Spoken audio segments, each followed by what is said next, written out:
الله أكبر الله أكبر الله أكبر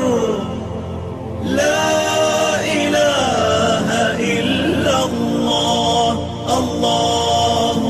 أكبر الله أكبر ولله الحمد الله أكبر الله أكبر الله أكبر لا إله إلا الله الله أكبر الله أكبر ولله الحمد. إن الحمد لله نحمده ونستعينه ونستغفره ونتوب إليه ونعوذ بالله من شرور أنفسنا ومن سيئات أعمالنا من يهده الله فلا مضل له ومن يضلل فلا هادي له وأشهد أن لا إله إلا الله وحده لا شريك له وأشهد أن محمدا عبده ورسوله صلى الله عليه وعلى آله وصحبه أجمعين. اللهم صل على محمد وعلى آل محمد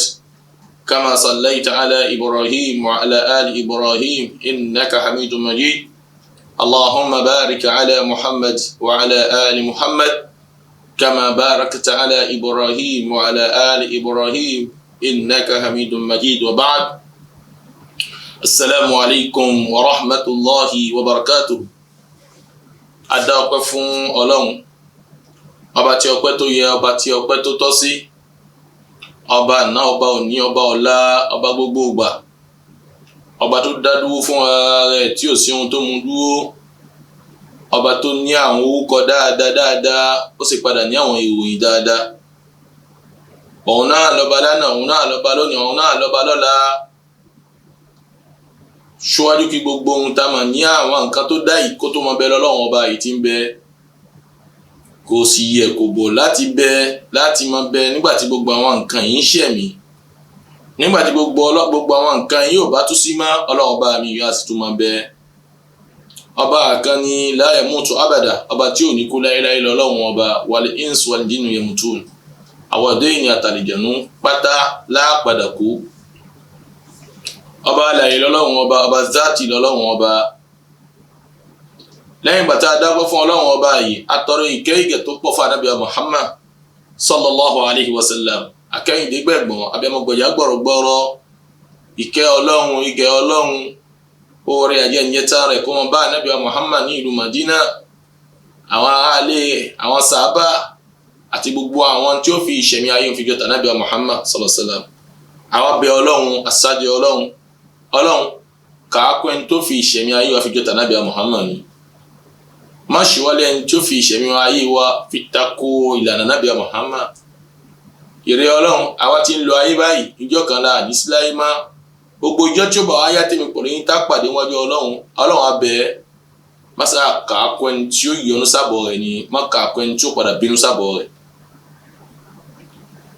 Ẹ̀yọ́ máa ìyá mi ọ̀wọ́n jùlọ nílànà Ọlọ́run. A tún padà bára wa sọ̀rọ̀ lónìí lógo tí Ọlọ́run ọba nípa àwọn àsọsílẹ̀ kan tọ́ba mi àríkẹ́ ọlá tó sọ fún mi pẹ̀lú yín, àwọn àkíyèsí tó pè wá sí nínú Suratu Al-Isra,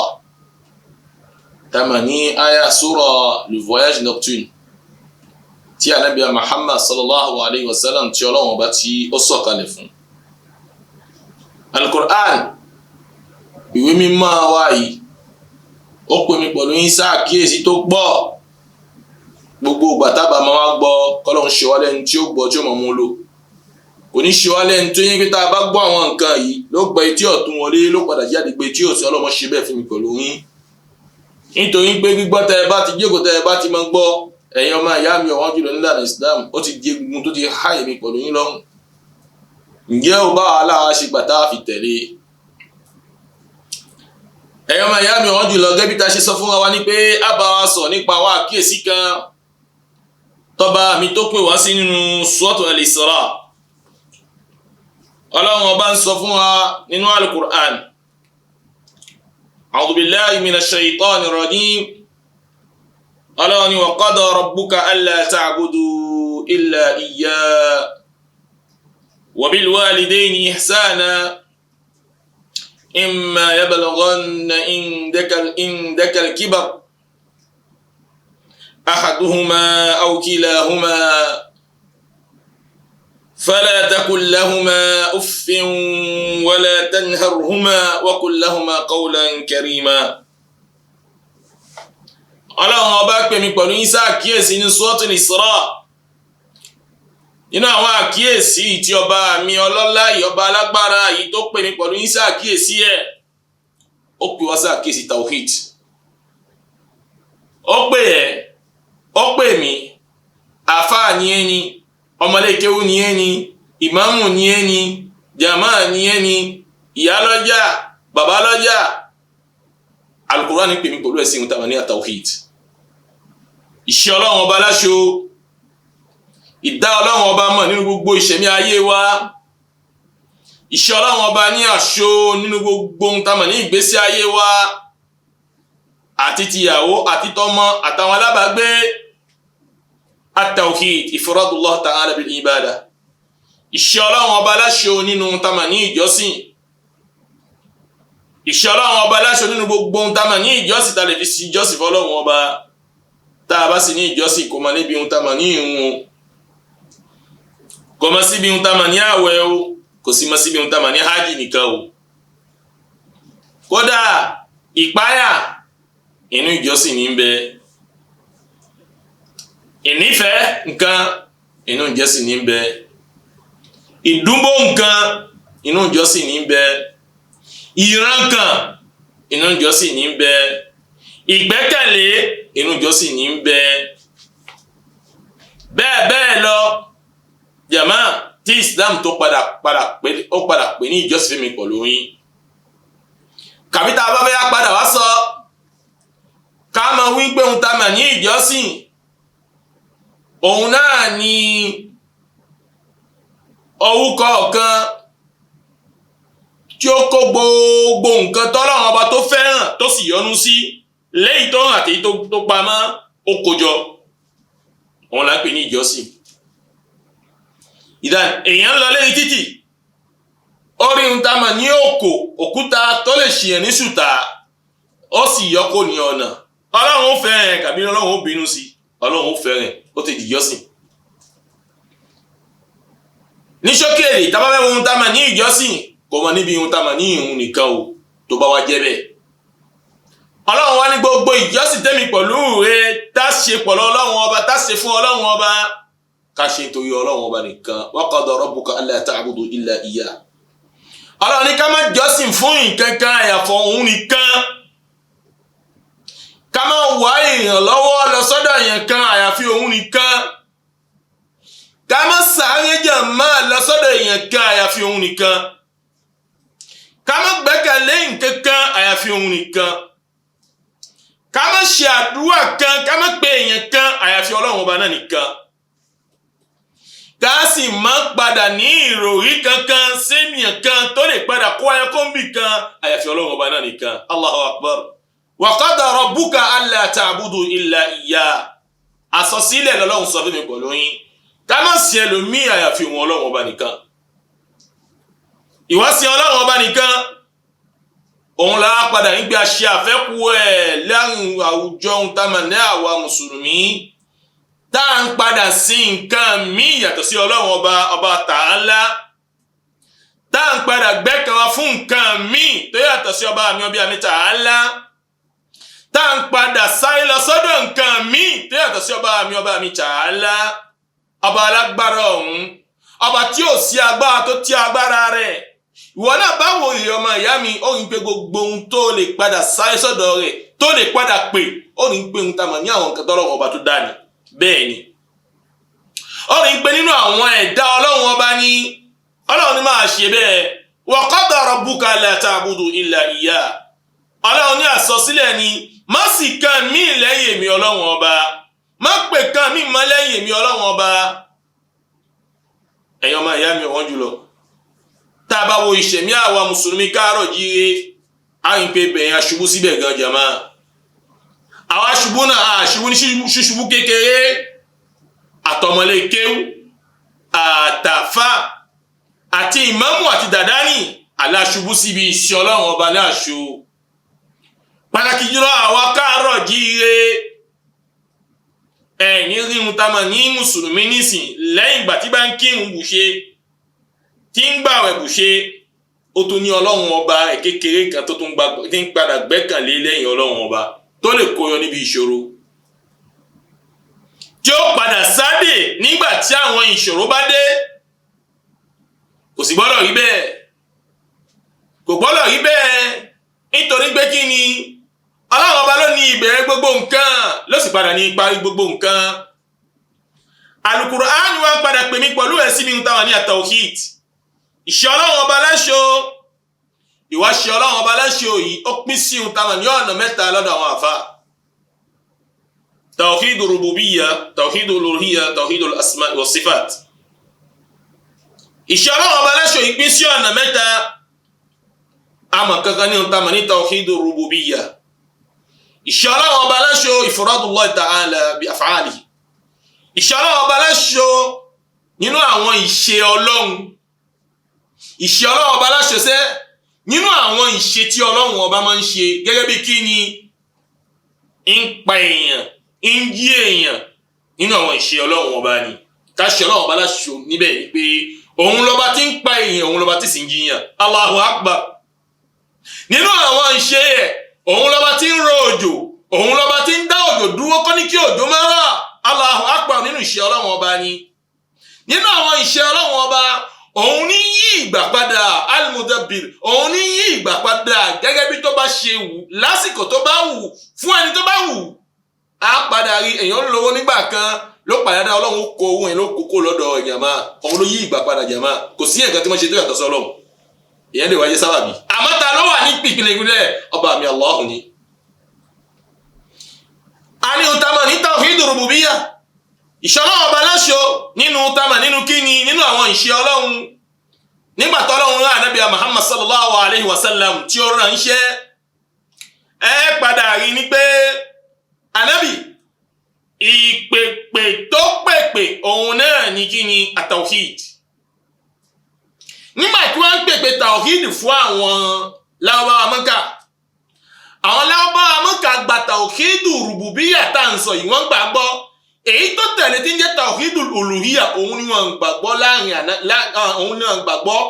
léyà hàn ànábì Muhammad òun ló wá jẹ́ ìjà láàrin ànábì Muhammad kọ́ lọ́wọ́ kèfèrí Mákà tó fi dín pé wọ́n fi ní wàhálà Muhammad pọ̀ tawhidu rububiyya yìí Ọlọ́run fi hàn wá nínú Al-Qur'an pé àwọn kèfèrí Mákà aqarru zalika wọ́n gba tawhidu rububiyya gbọ́ àmọ́ àwọn kèfèrí Mákà wọ́n gba tawhidu rububiyya ìṣe ọlọ́run ọba láṣọ nínú àwọn ìṣe ọlọ́run ọba wọ́n gbàgbọ́ ọlọ́run fi yé wa nínú Al-Qur'an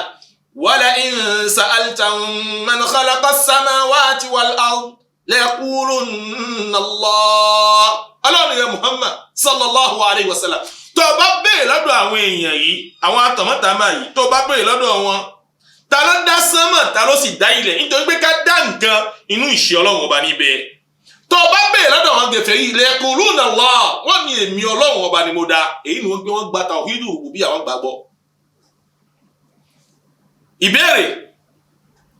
ẹ wá jẹ́ ká wo àwa mùsùlùmí tì sí pẹ̀lú àwọn gẹ̀fẹ̀rí di àsìkò ànábì Muhammad ẹ já wọn pé ǹjẹ́ àwa mùsùlùmí tì sí ǹjẹ́ a gba tawhidu rububiyya ǹjẹ́ a gbàgbọ́. tẹ bá fẹ́ wò tí mùsùlùmí tì sí bá fẹ́ ṣe ìyàwó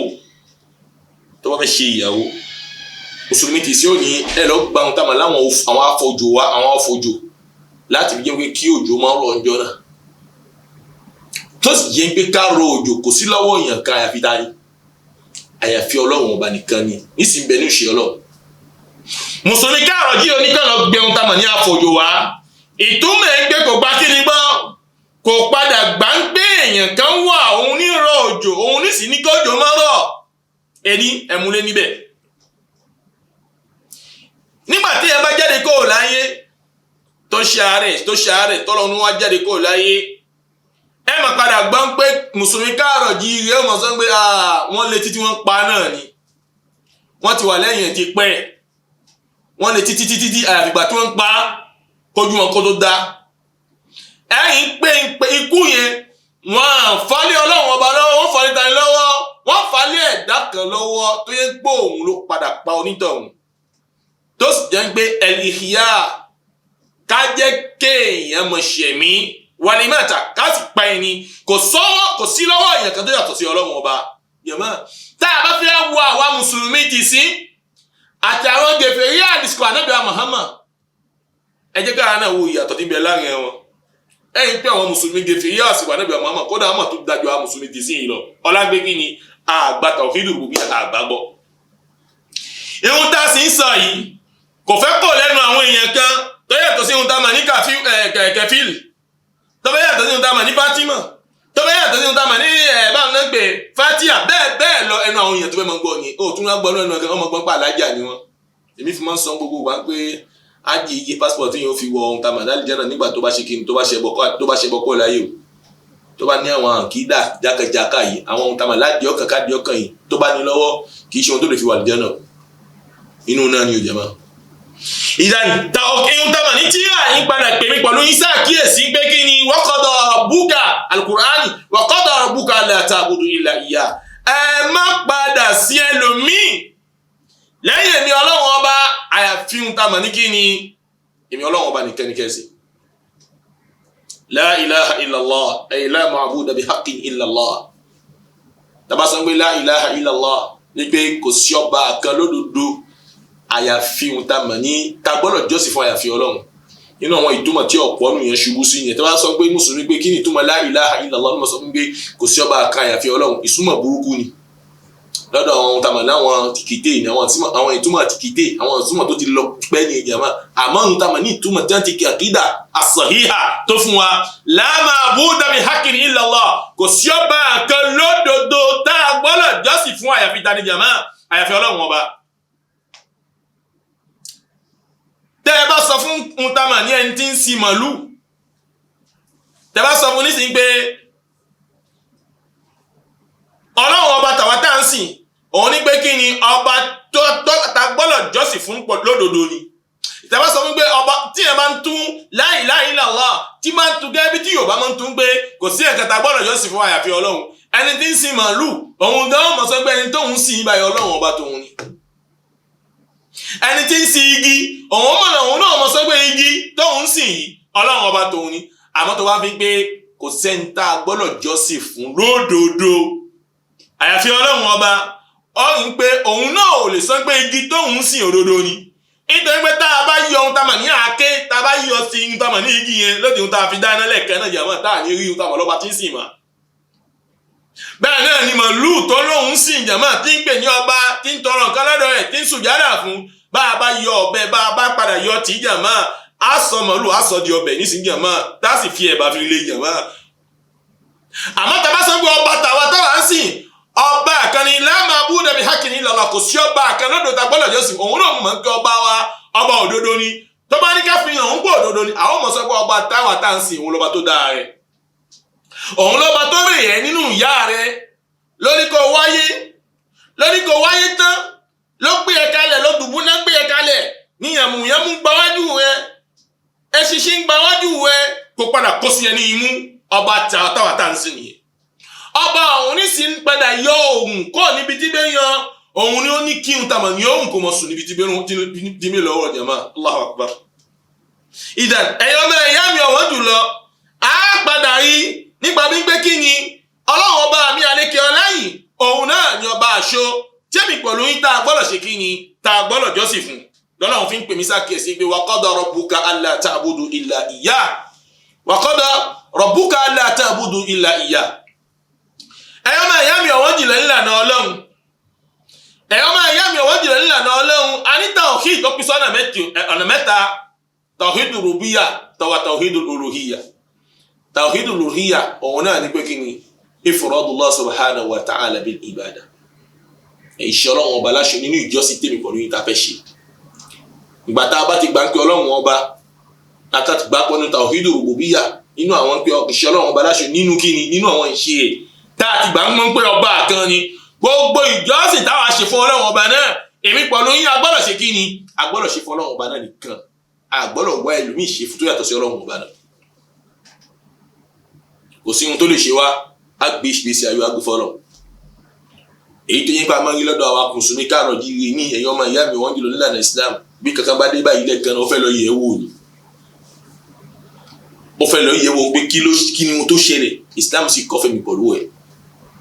Ànábì Muhammad sallallahu alayhi wa sallam ó ní man ata arafa fas'alahu an shay'in fasadaqahu lam yuqbal salatuhu 40 yawman Ànábì ní gbogbo ẹni tó bá dédé ohun tá a mọ̀ ní ọ̀dọ̀ àwọn ẹni tí ń yẹ nǹkan wò gbogbo ẹni tó bá dé ọ̀dọ̀ ohun tá a mọ̀ ní ẹni tí ń yẹ nǹkan wò tó wá lọ padà béèrè nǹkan kan lọ́dọ̀ ohun tá a mọ̀ ní ẹni tí ń yẹ nǹkan wò ǹjọ́ yẹ ọ béèrè lára rẹ̀ ní pé ẹ dákun ọjà ní òta o kàbí ẹ dákun ilé ní gbóná mọ́ wa lórí lẹ́yìnjọ́ mẹ́ta yìí o kí ni ṣẹlẹ̀ Ànábì nígbà tó bá ti lọ ìjọyè fàṣàlà wọn ṣe yìí ó padà lọ béèrè nǹkan kan ní ọwọ́ rẹ̀ ó béèrè kankan lọ́dọ̀ rẹ̀ ìgbà tó bá ti béèrè báyìí yẹ̀mọ́ Ànábì Muhammad sallallahu alaihi wasallam níbi wọn ní gba àwọn ẹ̀fún 40 ṣù ló mọ̀ kí wọn Ọlọ́run ní gba ìwọ̀n ẹ̀ tó bá lọ ọyọ̀ kan tó fi lọ béèrè ó lọ wádìí ọlọ́mọ nípa kọ̀kọ̀ ẹni tó bá yí ẹ sí dáadáa nípa ẹni tó lọ ní kó lọ yí ẹ̀ka wò fún ẹ ọ̀lẹ ní jàmá ó lẹ ju nǹkan lọ jàmá tó bá dẹ́ ẹ lójú wọn náà padà rí nígbà tí ó wọlé òjókòó ló wà wọn lé wá bàbá lọlé bàbá wálé bàbá ní ta ló bẹ òun ta ló wá tó wá wò òun ẹ tó fẹ́ yí ẹ̀ka wò lọ́dọ̀ rẹ̀ ni o tó fẹ́ wo kọ̀kọ̀ fún ẹ tí wọ́n ń béèrè lọ́dọ̀ àwọn ọmọ pé ta ló wá wò òun ó sì tún jókòó ó fẹ́ wádìí kọ̀kọ̀ lọ́dọ̀ rẹ̀ kò tí máa ń yẹ ẹlẹ́ẹ̀kẹ́ni pé eléyìí ò ní mọ̀ kọ̀kọ̀ nítorí tó bá ní mọ̀ kọ̀kọ̀ ni kò gbọ́dọ̀ lọ béèrè lọ́dọ̀ àwọn ọmọ pé ta ló wálé tó wá wò òun jàmbá àmọ́ ohun tá a mọ̀ ní àṣetánì tó fẹ́ sọ ẹ́ di ohun tá a mọ̀ ní èkíìpù ẹ̀ tí ẹjọ́ fẹ́ mọ gbábà lọ́jẹ̀ máa kò lè yóò lè padà ríran kọ́nà ó lè jó ríran Ànábì ní gbogbo ẹni tó bá lọ́dọ̀ ohun tá a mọ̀ níwọ̀ àwọn èèyàn bẹ́ẹ̀ tó lọ padà béèrè nǹkan lọ́dọ̀ wọn ó mọ̀ kí n fún kàrán ti ṣùtọ́ lọ́hùn nípa wọn káwá ní láàrin kàrán ti ṣùyàn ló lọ jáde kó lẹ́yìn ẹ̀ máa ẹjọ́ olúfẹ́rù fọlọ́ ìbéèrè ńgbẹ tó bá ní làákàyè ṣé ó wà ní àlùjánnà ṣé àwẹ̀ wo wúlò fún ẹ ṣé òun ó wúlò fún ẹ káwá ní kàrán ṣù náà wà lọ ó sì gbọ́dọ̀ mọ́ kì í kàrán ṣù náà wà lọ ó wá déwájú Ọlọ́run fẹ́ béèrè lọ́dọ̀ ẹ nípa ohun tá a mọ̀ ní kàrán ti ṣù yẹn tọ́lọ́run fi gbà ohun ẹ ẹjẹ́ olúfẹ́rù fọlọ́ jáwọ́ níbi ń pé à ń lọ yín ẹ̀kan ìyá ọmọ ìyá mi wọ́n jọ ní Islam kó fi tawhid sínú ìṣẹ̀lẹ̀ ayé rẹ̀ kó fi tawhid fi sínú ìṣẹ̀lẹ̀ ayé rẹ̀ fi ìṣe Ọlọ́run ọba láṣọ fi sínú ìṣẹ̀lẹ̀ ayé rẹ̀ kó wá gbé gbogbo ìgbésí ayé ẹ̀ tó gbé fún Ọlọ́run ọba ń pé òun náà lọ́ba tó ní ẹ́ òun náà lọ́ba tó sì lè ṣe kí n jẹ̀ máa tó lè padà darí gbogbo ìgbésí ayé rẹ̀. Ànábì wa Muhammad sallallahu alayhi wa sallam ìdú sọ fún wa nínú hadisi kan oni man ata rafa ukahina fasaddaqa bima yaqul faqad kafara bima unzila ala Muhammad Ànábì ní gbogbo ẹni tó bá dọ̀dọ̀ ta ma la dáhùn sí gbogbo àwọn tí yẹn kan ò lè gbogbo ọ̀nà tó lè fi yẹ̀wò fasaddaqa bima yaqul ihun tó wá sọ fún ó ma tó gbé ó gbàgbọ́ Ànábì ní faqad kafara bima unzila ala Muhammad ó ti ṣe kébé gbọ́dọ̀ tó lọ́n sọ kalẹ̀ fún Ànábì Muhammad tí ń jẹ́ Al-Qur'an ẹni tó bá sì kèfèrí pẹ̀lú Al-Qur'an kò tún sínú ta ma nínú ìjọ àwa mùsùlùmí mọ́ ó ti di kèfèrí ó kàn gbé ó kọ́ sẹ́rí bí àgbo ẹran jàmá ó gbé ó kọ́ sẹ́rí lásán jàmá àní ó gbé orúkọ ògbèsè lásán kò wúlò wájú Ọlọ́run mélòó nú èèyàn nínú àwọn mùsùlùmí káàrọ̀ jíire táwa ní kíní ìbáyìí lọ́wọ́ èyí tó tún máa ṣe wá pàtàkì ìlú àwọn káàrọ̀ jíire pàtàkì ìlú àwọn obìnrin ohun tí máa ṣe wá ní ẹmọ gbọ́n pé nígbà tá a lọ́dọ̀ orú ẹ̀ ṣéun ńlá ni o tẹ́ bá rí ohun tó kó sẹ́gbẹ̀ Kùránì ló kó sẹ́gbẹ̀ Kùránì ó ga kódà tẹ̀síbíù tarí lọ́wọ́ ẹ̀ àfà ṣéun ńlá ni yàmá kò tẹ̀ yẹ kan o pọ̀lú kankan fún Al-Qur'an ló tún fi yẹ kan o subhanallah kódà eléyìí tó burú ju táwọn lẹ́yìn tí ń fi táwọn ní ọ̀pẹ̀rẹ̀ fi yẹ kan o yàmá lọ́dọ̀ Ọlọ́run ma anzalna alayka al-Qur'ana litashqa illa tadhkiratan liman yakhsha ọlọ́run àwọn ọlọ́run á sọ Al-Qur'an kalẹ̀ fún ẹ kó fi délé burúkú illa tadhkira àìkó jẹun táwọn ní ìkìlọ̀ fún ẹ jàmá ìjọyè kó fi ṣe ìkìlọ̀ fáwọn èèyàn jàmá nínú àwọn wáàsí tí ń tàmà ní Suratul Isra padà pè mí pẹ̀lú iṣẹ́ àkíyèsí ẹ̀ láṣàlàyé fún wa wa qada rabbuka alla ta'budu illa iyyah. ẹ má jẹ́ àgbàgbé a ti sọ nípa ohun tàmà ní kíni fún wa ìpín sí ohun tàmà ní tawhid tó pín sí tawhidul rububiyyah uluhiyyah àti tawhidul asma'i wa sifat. tawhidul asma'i wa sifat jama ẹ̀yọ́ máa yá mi ọ̀wọ́n jùlọ nínú Islam òun náà ni isbatu lillahi subhanahu isbatul asma'i lillahi subhanahu wa ta'ala wa isbatu sifat. ká fi ẹsẹ̀ ọ̀hún orúkọ ọlọ́run ọba fi rinlẹ̀ àti àwọn ohun táwọn náwọn ìròyìn rẹ̀ jama biduni tahbigayi tahrif wala ta'til wala tamthil. lẹ́yìn tó yẹ pé ànípadà yíhun táwọn láwọn orúkọ yìí àníyípadà gẹ́gẹ́ bí ohun táwọn ní àwọn mọ̀tìlún àwọn tí wọ́n bà orúkọ ọlọ́run ọba jẹ́ gẹ́gẹ́ bí tó ṣe bà orúkọ ọlọ́run ọba jẹ́ bigayi tahrif àníyí orúkọ yìí àníyípadà lérí àwòrán tọ́lọ́run ọba ò ṣe kí ni tí ò fún. nítorí pé tẹ́bá wọn ọ̀hún tamà ní àwọn muharrifun àwọn tí wọ́n yí orúkọ ọlọ́run ọba padà ẹ̀yàn ọmọ ìyá mi ọ̀wọ́n jùlọ nílànà ọlọ́run wọ́n yí orúkọ ọlọ́run ọba wọ́n yí padà lẹ́yìn tí sọ pé ọlọ́run ọba ò ní ohun tamà ní ìròyìn lára kò ní ohun tamà ní ìròyìn. tọ́ba yí orúkọ yí padà wọ́n wá fún owó ọlọ́run ọba wọ́n wá fún ní orúkọ míì tó yàtọ̀ sí orúkọ ọlọ́run. à ń padà bọ̀ wá bẹ̀jẹ̀ máa àádùú báyìí lógo tí ọlọ́run ọba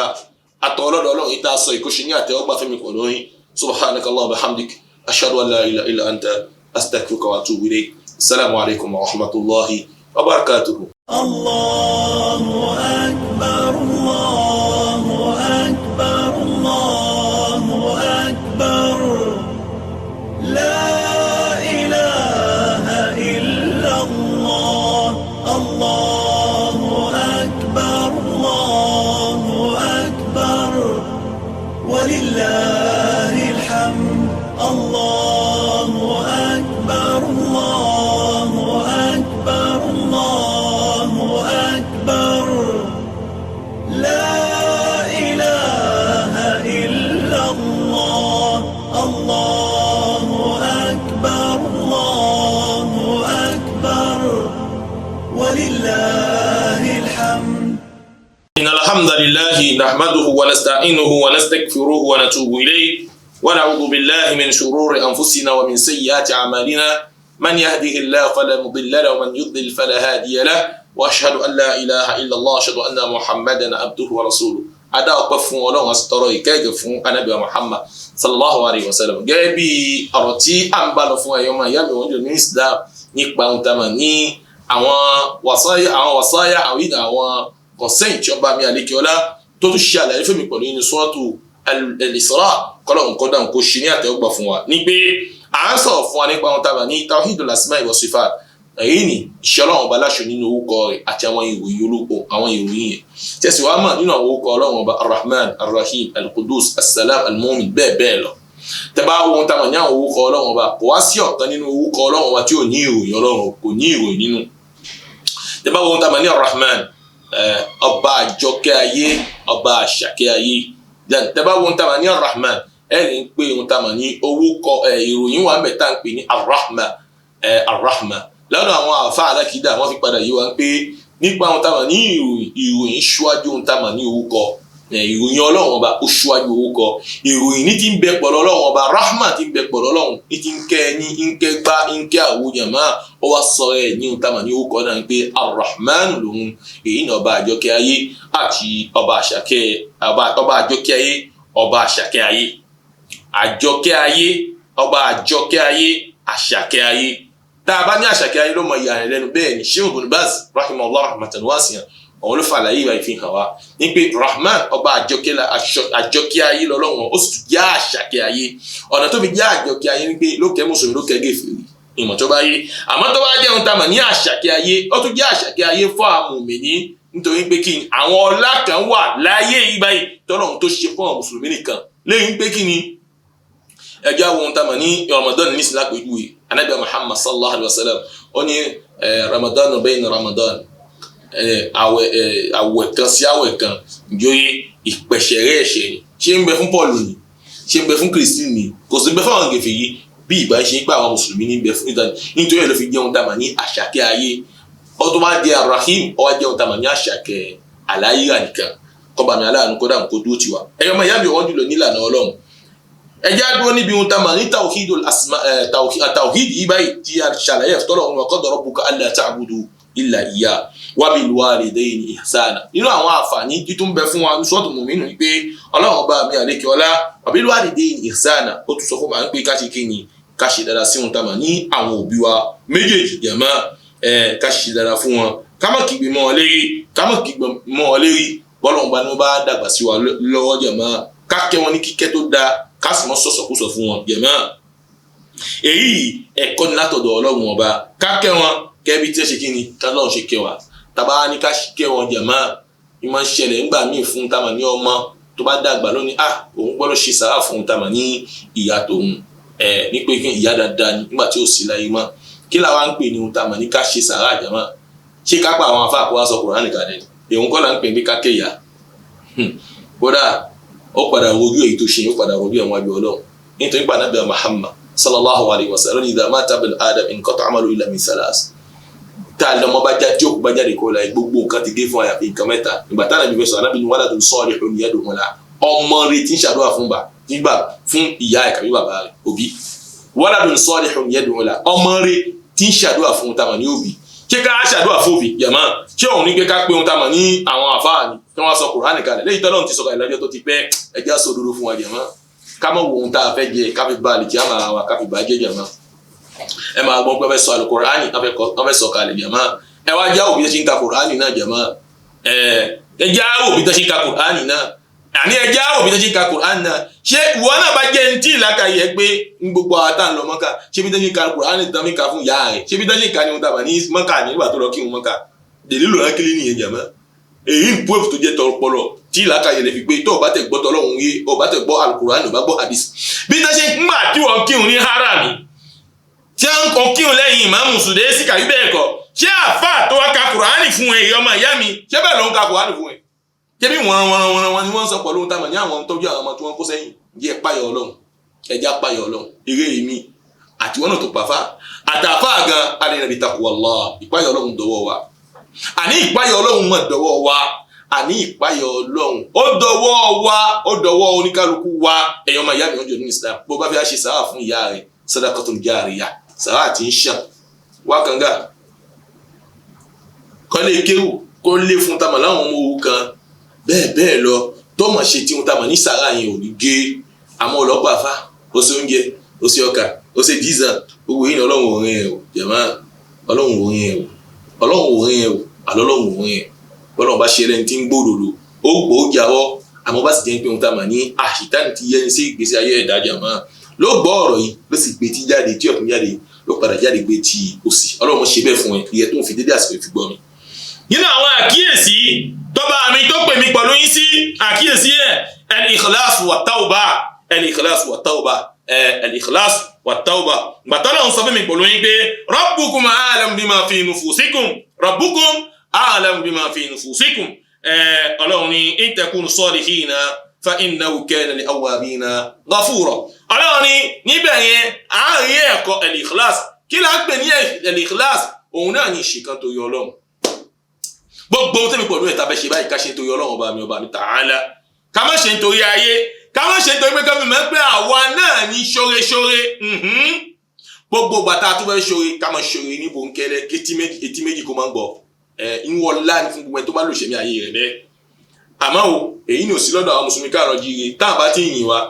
ẹ bá kí alágbájá o ẹ bá kí bàbá alágbájá o àwọn ni wọ́n padà ṣóre wa báyìí o àwọn náà padà gbé wa lórí ètò akíwọn Ọlọ́run kó dáhùn kó ṣàánú káàrọ̀ jíire léyìí tó wá bú òun náà ti mọ̀ pé abú lòun fẹ́ tọrọ o ló máa sọ fáfá tó rán lórí ètò pé àfà àníkẹ́ kí wa o àmọ́ ẹ gbọ́dọ̀ yẹnu padà díẹ̀ ẹ sà yẹnu padà díẹ̀ la ilaha illallah kí ló ń tọ́ ẹ kí ló ń tọ́ àníkẹ́ kí wa àmọ́ ẹni tó sàárẹ̀ yín lórí ètò ẹ sà yẹnu padà díẹ̀ ẹ wò ní sáwọn akẹ́kọ̀ọ́ ọkọ̀ tòun kásì bàṣẹ́ tòun jẹ́ níwájú Ọlọ́run ọba ikhlas al-ikhlas àní al-ikhlas jàmáà káṣe kan tó yọ Ọlọ́run ọba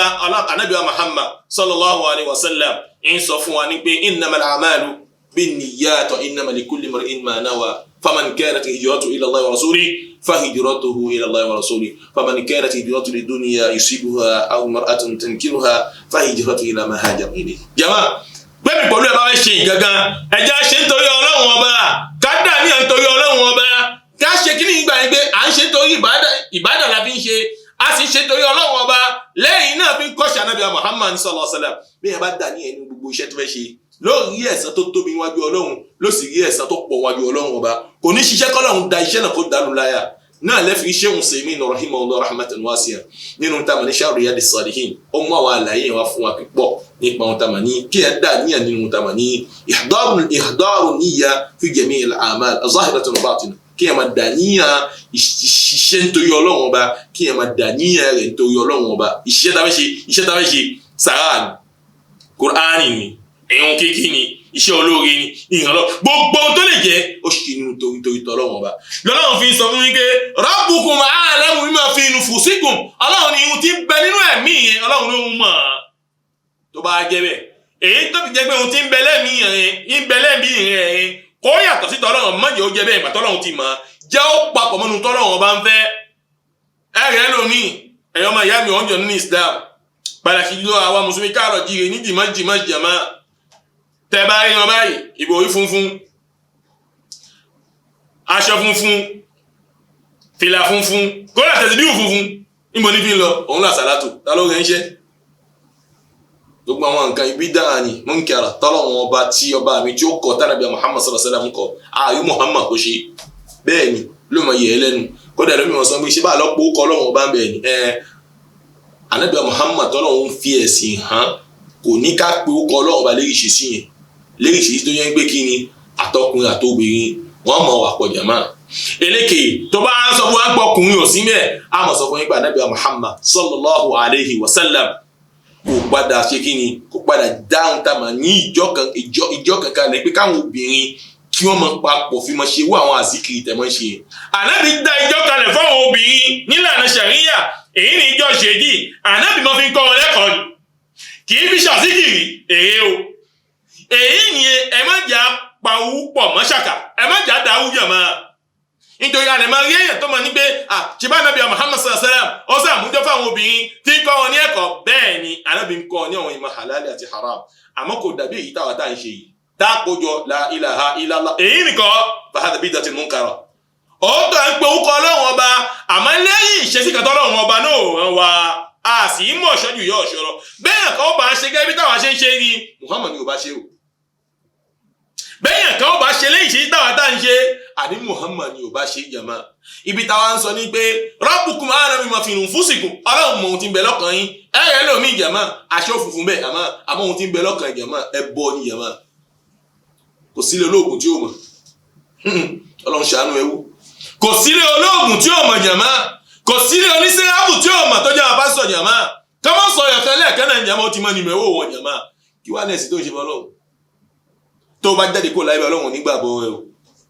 tó bá jáde kó láyé ọba mi ò nígbàgbọ́ ẹ o ìyá ọmọ ìyá mi wọ́n jò ní Islam ọkùnrin kúkú gífà ọkùnrin kúkú tí ò dáa ọkùnrin kúkú tó jẹ́ pé ìrẹ́ náà ó padà kábàámọ̀ wájú Ọlọ́run ọba ìyá ọmọ ìyá mi wọ́n jò ní Islam idan àwọn ohun tá máa náwọn àkíyèsí al-ikhlas là ń ṣàlàyé fún wa jàmá ìṣèkan torí Ọlọ́run mùsùlùmí gbọ́dọ̀ ṣe gbogbo àníyàn rẹ̀ ó gbọ́dọ̀ dín gbogbo àníyàn nítorí Ọlọ́run ọba nìkan ni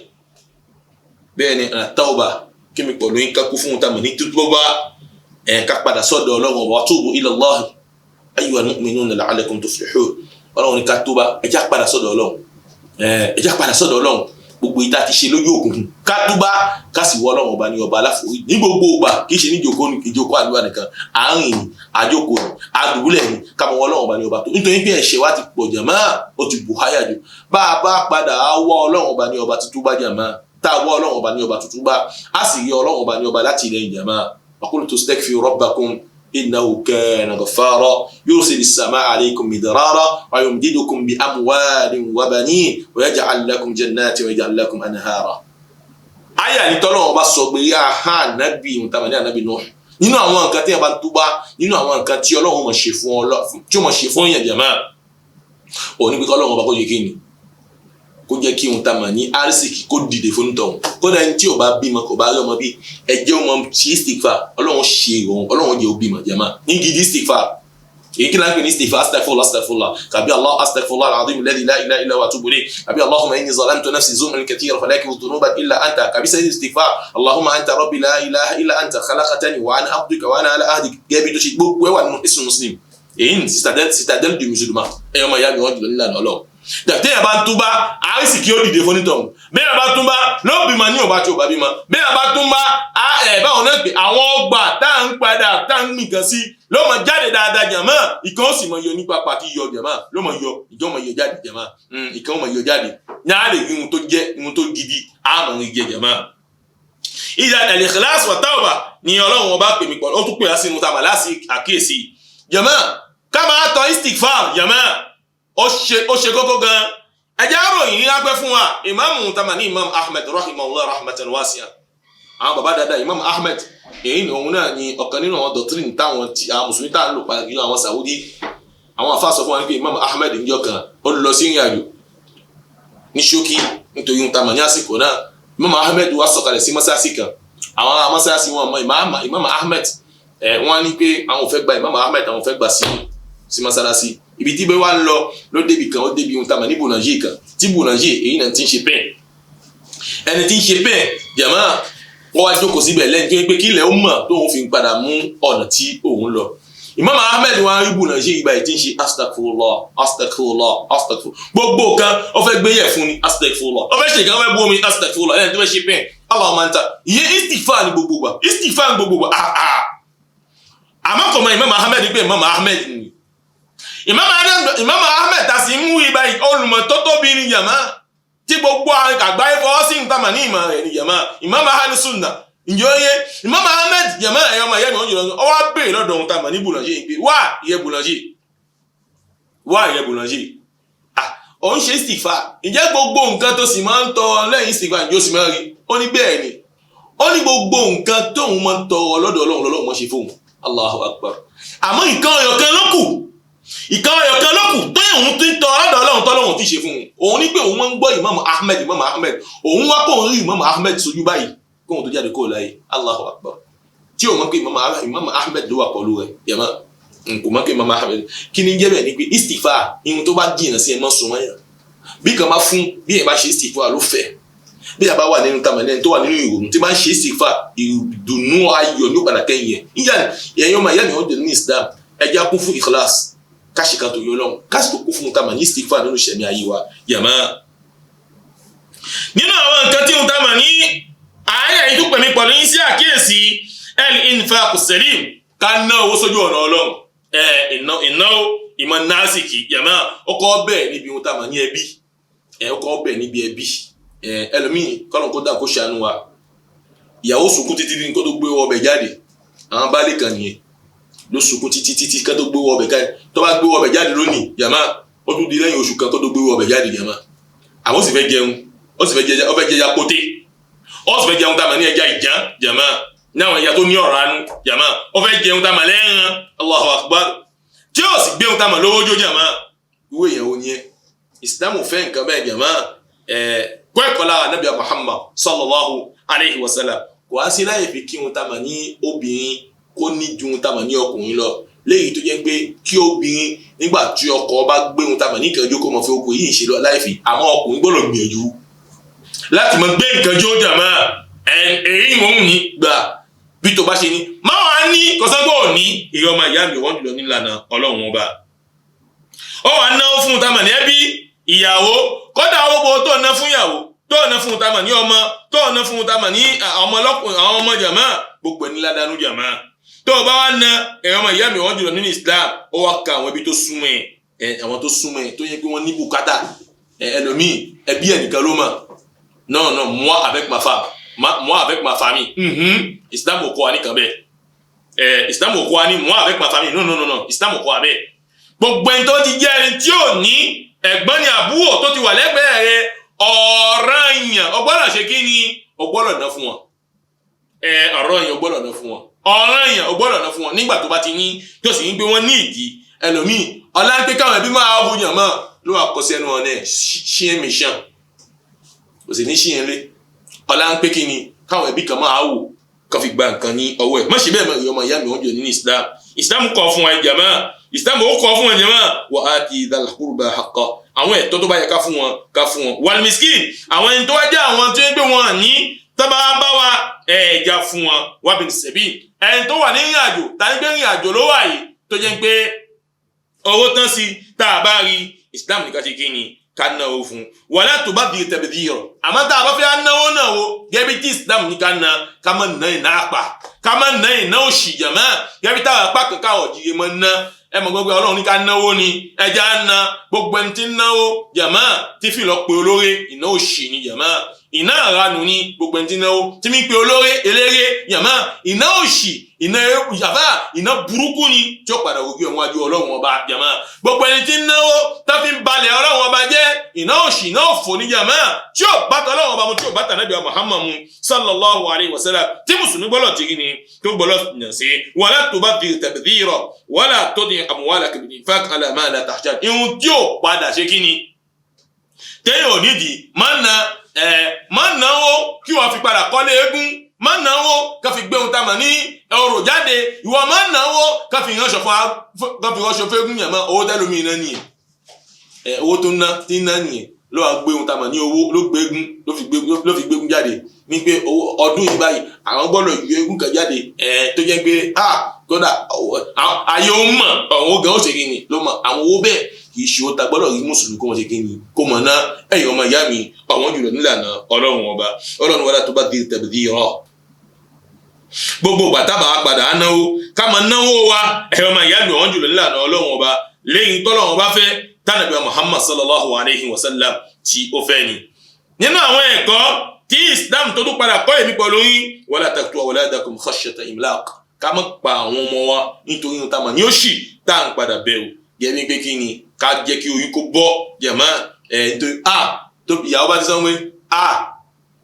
padà yìí pé òun ṣàfẹ́kùn tá a mọ̀ ní ìkan oṣù tòun fóṣù báyìí lóyún tètè lọ lédòdó ilé ìdòdó tí ń sọ yẹn kọ́ lọ jẹ́ kí ni kọ́ lọ gbé bọ́ọ̀lù ọlá kí ni ọlá ń pé ń ro ẹ̀pin kò sí wá sígbà tó bá mi àlékè ọlá ò lè ṣe ohun tá a mọ̀ ní ọlá fún ẹwú ó súnmọ́ kó yẹn pé ọmọ yìí báyìí ni ó wáyé lọ́nà òun fi ṣe sábàbí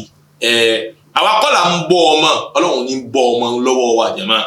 àwa kàn ṣe sábàbí ìwáyé àwọn ọmọ ni àmọ́ ta ní bọ́ ọmọ Allah ta ní bọ́ wọn náà Allah ẹ máa padà jẹ́ pé Islam sì pè mí pọ̀lú yín ṣàkíyèsí nípa ọmọ bíbí bí ká má bẹ̀rù náà lẹ́fi ìṣẹ́wọ̀n Ibn Baz rahimahullah ó kọ̀ fún wa nípa ohun tàbí tahdidu nasl káyà yìí tá a máa sọ pé àwọn ọmọ tí mo fẹ́ bí o ná ọmọ méjì náà ni mo fẹ́ bí iná ọmọ mẹ́ta náà ni mo fẹ́ bí láà Ànábì ní tazawwadu wadudal waluda fa inni mukaffiru bikumul umama yawmal qiyamah Ànábì ní tẹ́ ẹ bá fẹ́ fẹ́ ìyàwó tẹ́ nífẹ̀ẹ́ àti tí ó pamọ́ tí ó bímọ fún yín nítorí pé òun Muhammad òun wá kó ń pọ̀ níjọ́ gbẹ̀ǹde jẹ̀mọ́ ní ohun tá a mọ̀ níjọ ẹlẹ́mi máa fọ ọmọ ẹ̀sọ́ no mo fẹ́ ìyẹ̀jú 2 ìyẹ̀ ló mọ̀ fọ faransé jẹ̀mọ́ 2 ó fẹ́ sọ̀rọ̀ èdè òyìnbó jẹ̀mọ́ sì di òyìnbó ìdí òyìnbó ọmọ bí òyìnbó ni jẹ̀mọ́ kọ́lọ̀ kó dà kó fún wa ìzà tábàlẹ́ bímọ jẹ̀mọ́ ká bí ohun tá a mọ̀ ní ọmọ ní nígbà tí Ọlọ́run bá ṣe kí ni tó bá gbọ́ wa ní ààyè ká má bẹ̀rù tá a mọ̀ ní ọmọ bíbí nítorí pé Ọlọ́run bá ní ṣe kí ni ní tọ́jú ọmọ nínú àwọn ẹ̀kọ́ tí ó tàbí ní Suratul Isra tí ó ṣe kí ni tó ń kọ́ ìmìkan pẹ̀lú yín taharatul mujtama kí á jẹ́ kí wọ́n tàbí ní agbègbè environnement kò mọ́ níbi wọ́n tàbí ní ṣìnà wala taqrabu zina Ọlọ́run ni ẹ má súnmọ́ wọ́n tàbí ní ṣìnà jàmá tá a bá sì ní súnmọ́ ṣìnà jàmá á gbé gàgá sí gbogbo àwọn ọ̀nà tàbí ṣe kí ni tàbí débẹ̀ ni aburú ká ọkùnrin jàmá kó mọ bọ́ ohun tá a mọ̀ náà tí ìṣe lọ́tọ̀ ẹ̀ kó mọ bọ̀ lọ́wọ́ àwọn ọ̀nà tí ohun tá a mọ̀ ní ìṣẹ̀lẹ̀ fi ń bẹ̀rẹ̀ nìyẹn ká mọ̀ rí obìnrin tí ìṣe tiwa ká mọ̀ tẹjú mọ́ jàmá ká mọ̀ tẹjú mọ́ ojú àkọ́kọ́ yẹn tó bá ti rí òun ti yẹ tó bá ti ń di èkejì báyìí lẹ́ẹ̀kan wọ́n ti bẹ̀ sí máa pọ̀ ìṣe fún ẹ gẹ́bí tá Ànábì Muhammad sallallahu alayhi wa sallam gẹ́bí tó ṣe sọ fún ìbùkọ̀lù yín kó tó gbára jáde kó ní ààyè ìdá wala taqrabu zina Ànábì ní Islam al-Qur'an sọ fún Ànábì Muhammad sallallahu alayhi wa sallam pé ká má súnmọ́ tá a mọ̀ ní ṣìnà o nítorí pé ìkankan ni tó jẹ́ pé tó bá wà láwùjọ jàmá a máa padà bá àwùjọ ló bàjẹ́ sàṣẹ̀bíìlà ọ̀nà burúkú ni nígbà tá a bá rí èèyàn tí ń ṣe kí ni tí ń ṣe ṣìnà. nínú àwọn ohun tá a mọ̀ ní àwọn nǹkan yìí tí Islam tó tún padà kèmí pẹ̀lú ìtàkìyèsí inú sura yìí himayatul arwah albari'a ya wala taqtulu nafsa allati harrama Allah ehun tá mà ní ẹ̀mí ká má jẹ tí ó máa pa ohun tá mà ní ẹ̀mí ká má dá ẹ̀jẹ̀ sílẹ̀ tọ́lọ́run sì kọ̀ fún wa pé ká má dá ẹ̀jẹ̀ sílẹ̀ àyàfi èyí tọ́lọ́run bá fún wa ní ẹ̀tọ́ ní pé kí a ṣe gẹ́gẹ́ bí Islam ti sọ pé mẹ́ta náà ní ìta lè ṣe kí ni ta lè dá ẹ̀jẹ̀ sílẹ̀ abilékọ tí ń ṣiṣì náà èyí ni tó pa ohun tá mà ní ẹ̀mí jàmá àpà òun náà bẹ́ẹ̀ náà ni báwo náà pé abilékọ tó ṣe igi tẹ́lẹ̀ ẹlẹ́kẹta àti sọ nínú wáàsí tí ó rọ̀ Ọlọ́run ní kí ọ̀sá díẹ̀ jẹ́ máa nínú àwọn àkíyèsí tí Islam tó pè mí pẹ̀lú iṣẹ́ àkíyèsí ri'ayatul aitam ká ṣojú kòkó tá mà ní àwọn ọmọ òrukàn ká ṣojú kòkó wọn láti fi mọ tọ́jú wọn káti fi mọ tọ́jú wọn nínú àwọn ọ̀nà tí Islam tí ó pè mí pẹ̀lú iṣẹ́ àkíyèsí ẹ̀ nìyẹn tàbí gbọ́dọ̀ jẹ́ kí àdáda kó wà táwọn ṣe fáwọn ọmọ yìí báyìí pípọ̀ yẹ̀ máa ẹni tí ń tọ́jú ọmọ òrukàn yẹ̀ máa orí ní ń bẹ pẹ̀lú rẹ̀ bẹ́ẹ̀ náà ni Islam tó sọ fún mi pẹ̀lú yín al-adl wa awfu bil-kayla idha kiltum wa awfu al-kayla idha kiltum Islam sọ fún mi pẹ̀lú yín tá a bá wọn nǹkan tá a bá fẹ́ wọn nǹkan káwọn dédé ọba mi aláàánú kó dáhùn kó dúró ti wà èyí tó apárí ẹ̀ jàmá àtàwádọ̀ òun náà ni ìtẹríba àti ìṣebọ̀ jàmá mùsùlùmí ìṣe tí wọ́n ń gbére ẹ̀ga jàmá tí ó mọ̀ kára jàmá tí ó mọ̀ gbére ẹ̀ga jàmá Islam kọ́ jàmá wala tamshi fil ardi maraha ìtàn tó bá fẹ́ rìn ní ilẹ̀ mọ́mọ́ rìn ta ló wà ń bẹ̀ ta ló lè sọ̀rọ̀ ìyẹn máa ń rìn ní bil-khudu' àdìyàní ìwúdú ó wà ìfarabalẹ̀ ó wà gbogbo àwọn nǹkan yìí ń bẹ fún ọ̀pọ̀ náà ọmọ tọ́lọ́ wọn bá ní wọ́n ń kéwì yàmá ló mọ̀ nǹkan lẹ́kọ̀ọ́ ní káàkì kó kàkà yàmá bẹ́ẹ̀ lọ́kùnrin obìnrin mi gbàgbà kódà ká mọ wọ ohun tá a mọ̀ ní bàtà gíga yàmá Islam sọ̀rọ̀ sí ṣéhùn sèmí ó sọ̀rọ̀ sí níbi kóbìnrin gan kó mọ wọ bàtà gíga tí ó mọ kadà tí ó mọ gbẹ́sẹ̀ sókè ṣé ó sì mí nìkan nítorí pé nǹkan kan ni tó bá gba àwùjọ kò sí kàbí ṣùgbọ́n tó bá jẹ́ ọkùnrin yóò padà bójú wọn pé báwo ni èèyàn rìn yí báyìí ní rìn tí ó ń pé ló mọ̀ fa ohun tá a mọ̀ ní bí ìfẹ́ gbogbo àwọn ọ̀nà yẹn ní Islam sì padà gbé igi sí fèmí pẹ̀lú yín láti jẹ́ kí ẹ̀ mọ́ ṣe kí ni wọ́n kò sínú àwọn nǹkan tí ó burú tí Islam tí ó kọ̀ fún wa nígbà ẹ̀yọ́ máa yá mi ọ̀wọ́n jùlọ nílànà Ọlọ́run nílànà Islam a padà fèyí báyìí fi ṣe ohun tá a mọ̀ ní ìdàgbé fún alógo tí Ọlọ́run ọba lérí tí ohun tá a mọ̀ ní ètò yìí Ọlọ́run ọba mi àdékè ọlá kó ṣe ètò yìí kó ṣe ní ètò kó ṣe ní àtẹ́wọ́gbà fẹ́mi kàn ní kó má dàlù wá láyà kó ajá padà bá níbi tí ó gbé lérè o àwa bẹ Ọlọ́run yàmá àní asáde Ọlọ́run ọba kọ́nà kó dáhùn kó bá jẹ́ kí ohun tá a mọ̀ ní Sunna TV yàmá kó jẹ́ ohun tá a mọ̀ ní ohun tí ó gbòòrò yàmá káwọn yóò sì mọ̀nà ní ara rẹ̀ Ọlọ́run àti wá sọ yìí òye Ọlọ́run wọlọba tí ń fún ẹ̀dá sọ tí wá sọ báyìí Ọlọ́run láti àtúnṣe láti ẹ̀yọ́ gbà fún Ọlọ́run subhanaka Allahumma wa bihamdik ashhadu an la ilaha illa ant astaghfiruka wa atubu ilayk wassalamu alaykum wa rahmatullahi wa barakatuh. Allahu akbar.